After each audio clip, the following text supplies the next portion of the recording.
रात के मुसाफिर।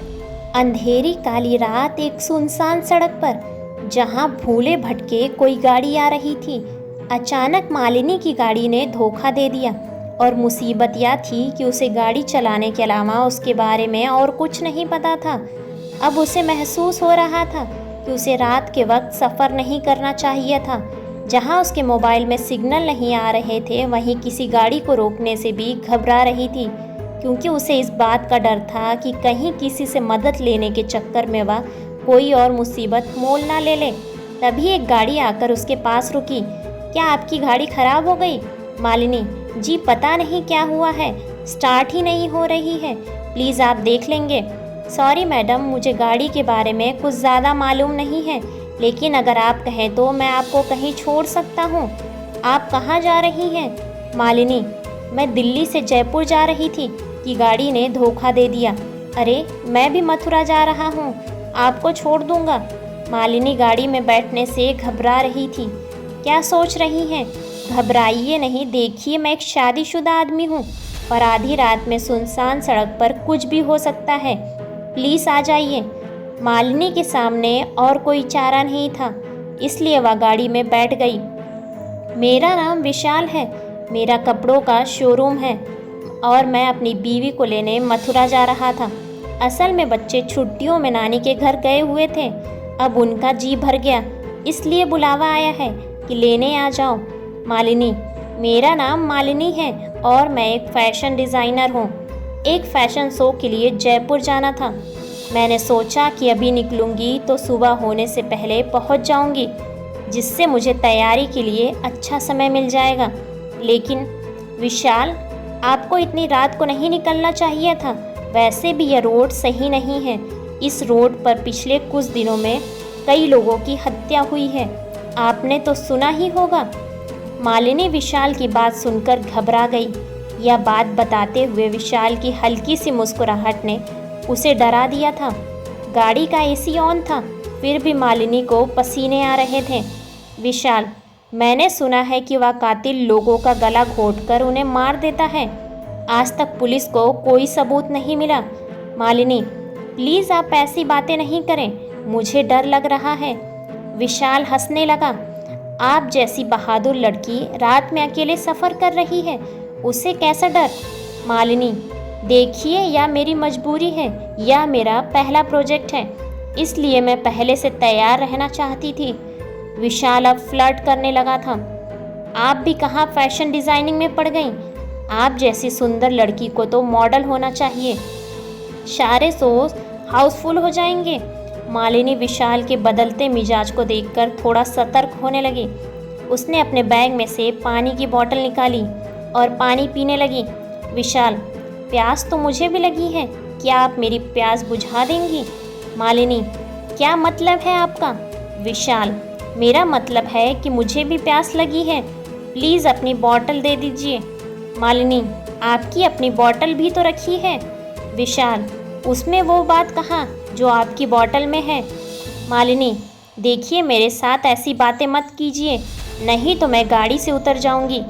विशाल, अरे आप तो बुरा मान गई, मैं तो मजाक कर रहा था। विशाल ने मालिनी से बोतल ली और पानी पी लेने लगा।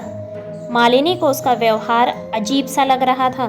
तभी मालिनी ने देखा कि उसके मोबाइल में सिग्नल आ गया और वह फ़ोन करने लगी। मालिनी, हेलो मम्मी, मैं अभी रास्ते में हूँ, मेरी गाड़ी खराब हो गई थी, इसलिए मैंने किसी से लिफ्ट ली है।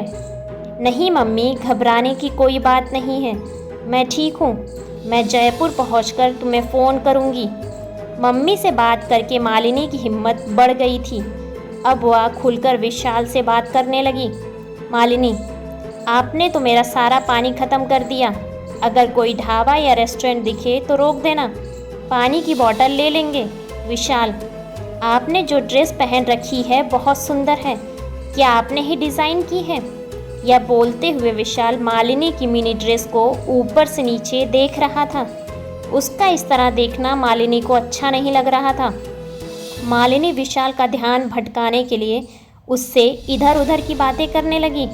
मालिनी, नहीं, ये तो मैंने मार्केट से परचेस की है, ऐसी ड्रेस तो मार्केट में कहीं भी मिल जाएगी, क्या आपको अपनी पत्नी के लिए लेनी है? विशाल हंसते हुए बोला। आपने भी यह क्या बात कह दी? ऐसी ड्रेस में तो आप जैसी लड़कियां ही अच्छी लगती हैं। मेरी बीवी में तो आप जैसी दो बन जाएंगी। मालिनी की घबराहट कम हो गई थी, लेकिन विशाल के दिल में और कुछ था। विशाल, हमारी बात तो बीच में ही रह गई। मैं आपको बता रहा था कि आगे से इतनी रात में भूलकर भी इस सड़क पर सफ़र मत करना। इस रोड पर कई लोगों की गला घोंटकर हत्या कर दी गई है, जबकि कोई लूटपाट भी नहीं हुई है। मालिनी गुस्से में, आप बार बार वही बातें क्यों कर रहे हैं? मैं पहले भी इस रोड पर रात में सफ़र कर चुकी हूँ। आप गाड़ी रोक दीजिए। विशाल ने गाड़ी साइड में लगा दी। विशाल, मैं तो ऐसे ही बता रहा था। मुझे लड़कियों को डराना अच्छा लगता है, लेकिन आप पहले इस रोड से कहाँ गईं? मालिनी, कुछ महीने पहले की बात है। मैं और मेरी मम्मी इसी रोड से अपने मामा के घर आगरा जा रहे थे। उस दिन भी इसी तरह गाड़ी खराब हो गई थी। वहाँ एक गाड़ी आई जिसमें 3 लड़के थे। मैं अपनी मम्मी के साथ थी तो घबरा ही नहीं। उन्होंने हमें लिफ्ट दी, हम भी गाड़ी में बैठ गए, लेकिन बीच रास्ते में वह लड़के मेरे साथ बदतमीज़ी करने लगे। हमने विरोध किया तो उन्होंने गाड़ी एक सुनसान जगह पर रोक दी। मेरी माँ ने उन्हें रोकने की बहुत कोशिश की। विशाल बीच में बोल पड़ा, ओह, तो अब आप मुझे डराने की कोशिश कर रही हैं, लेकिन यह चाल मुझ पर नहीं चलेगी। मालिनी, यह कोई मजाक नहीं है। उन्होंने मेरी माँ को चलती गाड़ी से फेंक दिया और मेरे साथ गलत काम करने के बाद मुझे भी मारने की कोशिश की, लेकिन मैं किसी तरह से भाग गई। कुछ लोगों ने मुझे हॉस्पिटल पहुंचाया। जब मुझे होश आया तो पता चला कि मेरी मम्मी की मौत हो गई है। मैंने उन लोगों को ढूंढने की बहुत कोशिश की, लेकिन कुछ पता नहीं चला। फिर मैंने फैसला किया कि इसके जिम्मेदार वह लोग हैं जो अकेली लड़की को देखकर उसे लिफ्ट देने के बहाने इस्तेमाल करने की सोचते हैं। इसलिए मैं पिछले कई हफ्तों से तुम जैसे लोगों का इंतज़ार करती हूँ और उन्हें मार देती हूँ। विशाल खांसते हुए, उफ, अब मजाक बंद करो। तुम जैसी लड़की क्या किसी को मारेगी? मालिनी, तुम न्यूज़ अच्छे से नहीं देखते। मारने वालों का गला घोंटने से पहले जहर दिया जाता है। विशाल की हालत बिगड़ने लगी। उफ, लेकिन तुमने मुझे जहर कब दिया? मैंने तो कुछ खाया ही नहीं। मालिनी जोर से हंसकर बोली, मैंने बोला था ना, अपनी बोतल से पानी पी लो, लेकिन फ्लर्ट करने के चक्कर में तुमने मेरी बात नहीं मानी। विशाल, मेरी हालत बिगड़ रही है, प्लीज़ मुझे बचा लो। मैं ऐसा आदमी नहीं हूँ। मालिनी, मैं ऐसा आदमी नहीं हूँ। बस अकेली लड़की देखी नहीं कि हो गए शुरू। क्या तुमने एक बार गाड़ी से उतरकर देखा कि मेरी गाड़ी खराब भी है कि नहीं?